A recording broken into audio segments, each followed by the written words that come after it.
Hey, what's up, everybody? BDF44 coming to another video. All right, so I just got through listening to yet another video of someone telling us about, um, and I say us, it's an ape, AMC8, telling us about how we must hold to a point. And that the SEC just brought out a statement saying they will halt, um, any stocks necessary to protect our rights. So, it's basically being said that we need to understand that once it hits 1,000, it's $1 trillion play, and anything, it might be a trillion shares. So you never know. It doesn't want us to lose our money, and doesn't want to see us in a position to not get gains. My thing is, and he's more or less also to further it on, he was saying, if you do allow this thing to get too far up, what it ends up being is something that involves the banks, and then when you involve the banks, it involves the government. When it involves the government, you could find yourself not getting your money. You could find yourself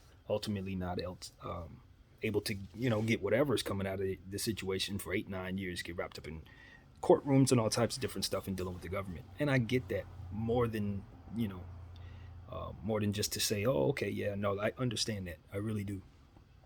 I think the thing is, though, I myself, and I speak for myself on this, I got into this play a year ago on Thursday. It's going to be a full year. And the thing that it awoken me to wanting to be this passionate about it was just understanding that they were controlling the market. They could, at any point, market makers could not only rig the game, but also control the aspect of the game that we are allowed to benefit from. They can halt our money and keep us from being able to control our positions while they drive it to the ground in front of our very eyes. And at that moment, I realized I saw the bigger picture. And the bigger picture is, if they're manipulating money as it's being made in the stock market, what does this trickle down to? It trickles down to everything. It trickles down to the funding that you get for your various local stuff. It can trickle down to how much your pension's worth. It could be trickled down to how much your job pays, how much funding certain this or that gets. Everything that money is involved in is affected by this nefarious behavior in the stock market, and these individuals who are basically printing their own money. We're working hard, we're doing everything we can, people are hustling, risking their lives or whatever they're doing in this world to earn a living, and you got these people who are in charge of where money is invested, literally printing out their own money and doing things more or less to assure that they have infinite funds. This has to stop. This is not something that anyone has any control over at all but them. And so if someone can control that much of everything, where does their power end? If they're printing money in 2022 for themselves and hoarding it, where will they be in 2040? You see what I'm saying? You have to stop these people. You have to put an end to this behavior. And so I think what this individual I was watching, Lou versus Wall Street, is alluding to is that he wants to see the community, and I've said this before, this guy wants to see the community get paid. He's not interested in making any change. And that's the thing that people must remember. We're not all in this for the same reason. Some people see the squeeze play as a means of aligning their own pockets. And then from there, as he said, he can do other plays and do good things with his money. I don't have any opinion about what you do with your money. What I'm saying is, where the money is found, where the money is made, that is where corruption is taking place. You talk about bringing down various things that make money, stopping all these awful and nefarious people in this world from making money illegal ways. These guys are printing money on their own, like literally on their own, without any repercussions for it. And they got their hands and their tentacles tied up into just about everything, so nobody's going to hold them accountable. It has to be the people.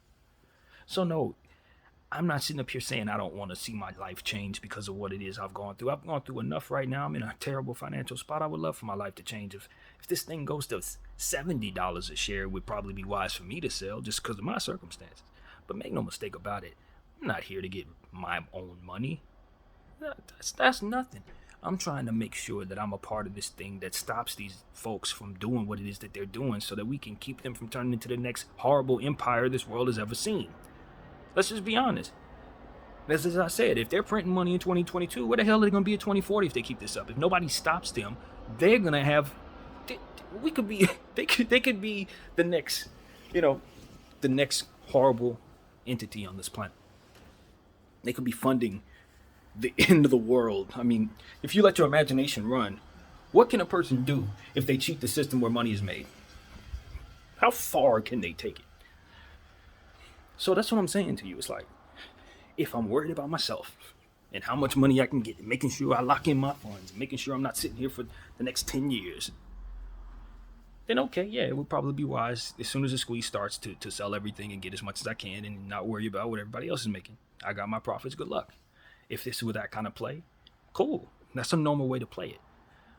What I'm trying to assure is, with the help of all the other apes, that when you decide to get into play 3, 4, 5 years from now in the stock market or in crypto or whatever, that you can do that knowing that your investment is honest, that you have put in some money into a place and it ran up, and you can get out of there and know that you weren't going through some of this ridiculousness that's being done out here. You're not putting your money into a company that's going to be shorted just because you put your money in it and they realize you did that, or because this is something that's exciting for the public, for retail. So now that we get into it, suddenly they're shorting it so they can steal money from the American people. They're stealing money from the American people. They're stealing money from American businesses. And the only way to stop them is to be as unselfish as this situation forces us to be, which means we can't take our foot off the gas. Fear didn't bring me to this play, and it ain't gonna scare me out of this play. Do you understand what I'm saying? Greed didn't bring me to this play. I was just trying to make a couple dollars. I was trying to invest in something I thought could run up and get out. Greed did not bring me here. Corruption brought me here. And so why would I hold this thing for a year, go through one of the worst years of my life on a personal level, just to sell early because I'm afraid of what? If it were fear that was motivating me, I would have sold out of this thing a long time ago and took care of all of my business. It wasn't fear that motivated me. It was the understanding that I'm the last line of defense against a very serious corruption situation. It's like the beginning of an evil empire or something. That's the way I look at it. This is the starting days of them funding their evil empire. You got to put it into that. You know what I mean? And the government, their tentacles is in the government. Their tentacles is in your various favorite places, your businesses, all these different things, all these different financial institutions. Their tentacles are in there. Even where my money is right now, their tentacles are in there. So it's like the last line of defense is the people. That's it. And if we all get cold feet because we're afraid of not aligning our own pockets, oh my God, I'm not going to get my money. There's going to be millions of people who are going to suffer and not get their money because of your selfishness. It's a lot of people who sit up here and say, oh, greed will make a person hold to $500,000. No, greed will make a person sell early because they're trying to lock in those gains. The person who's holding to $500,000 is risking not ever getting any money, according to the gentleman I've been listening to. Just as I said in the video earlier, what's the more difficult thing? That's probably the road less traveled is probably the road you should go down. The more difficult thing is to risk it all by letting that thing run up to the moon, the actual moon. Maybe you get paid, maybe you don't, but what you do is put so much financial pressure on those idiots till they can't reemerge. They're spent trying to pay back all of this. They're spent trying to find some other nefarious way to cheat the system while it's paying attention to them, while the money is being bled out of them into the hands of the poors, for which we are. I'm not saying Lou is wrong in his assessment of the risk. I'm not saying Lou's heart in the right place by telling us to get our money before this thing goes to hell. But what I'm telling you is Lou is trying to make $1. And Brandon's trying to make a change. And if I happen to get money in that process, so be it. But if I don't, I laid my head down knowing I did something in my lifetime that was meaningful. I didn't get a chance to sit in the sit-in. I didn't get a chance to march with Dr. King. I didn't get a chance to do all that stuff. This is what I got. I was able to take the couple dollars I made doing something I hated, the couple stimulus checks that came from the COVID era, and pour it into something that can help things. And me selling early to lock in my little $300 or whatever the heck it would be, obviously more, but you know what I'm trying to say, to lock in that small amount, yeah, it does help me out. I can go do some things with that money. Maybe it doesn't give me the generational wealth I was hoping for, but it can give me investment money to get that wealth, right? I see the fruit in that. I ain't no idiot in that way. But then what happens? These hedge funds and these individuals who are doing all this stuff I've been talking about shake that off and keep living to fight another day. What Lou is telling us is they're going to live to fight another day anyway. And what I'm saying is, not if we all agree not to move our shares like we initially intended to. Here's what Lou's not going to tell you. And this is what I know because I've been following this thing since the beginning. If we all agree to hold, they're going to have to adjust to us. They're going to have to adjust to all of us. The only reason why what he's saying goes down the way he says it is because people listen to him and half of them sell early. That don't happen if everybody's in agreement not to let this damn thing go. Let it go to the moon. Let them try to hold us up in court for 100 years. Let them do all that they're going to do. But at the end of the day, you know what they're going to owe you? That amount. Not the little amount you sold for. And that's what I'm aware of. I understand this can get locked up in 10 years. This thing might not squeeze for another 9-10 years. That's what I'm aware of. You think that part's scaring me away? No. I said, when I made the declaration that I was going to be a part of this, that I was riding it up to the moon, I was riding it down to the floor. Now, finances and circumstances in my little poor life made it so that I had to do certain things, or otherwise I wouldn't be okay. But even now, I'm stepping on the edge, putting my life on the line, basically, to be a part of this thing. It ain't so I can get rich. It's not. Because I can lay my head down and not wake up in the morning. I'll still have my shares attached to my name for my family to take care of. It's not about me. It's about the future. It's about making sure that each and every one of your kids, your grandkids, and everybody have a fair market to invest in. And most importantly, not an evil empire printing money on their own that the government doesn't hardly have any control over.